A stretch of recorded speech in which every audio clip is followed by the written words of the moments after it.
تھا کہ گلگت بلتستان میں جو علاقہ بھارت کے قبضے میں تھا وہ واپس نہیں کیا جائے گا۔ کشمیر کے بارڈر پر سیز فائر لائن LOC اور لائن آف کنٹرول کہلائے گی۔ دوستو شملہ کا جو معاہدہ تھا بھٹو کا، اس میں اس کی سواری کامیابی اس لیے سمجھ جاتی ہے کہ بتایا جاتا ہے کہ بھٹو نے یہ سوچا کہ میں اپنے قیدی واپس کر لوں، اور اگر قیدی ایک دفعہ واپس ہو گئے تو اس سے کیا فرق پڑے گا، اگر میں زمین لے لوں گا تو اس سے کیا فرق پڑے گا۔ لیکن پھر بھٹو نے فیصلہ کیا کہ میں اپنی زمین واپس لوں گا، تو قیدی جو ان سے ہیں وہ قیدی تو ہم واپس لے لیں گے، کیونکہ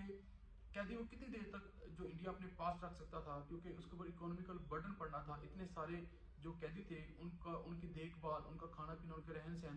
بڑا مشکل ہو جانا تھا انڈیا کے لیے۔ تو بھٹو نے فیصلہ کیا کہ میں زمین واپس لوں گا، تو بھٹو نے زمین واپس لی، اور بالآخر الحمدللہ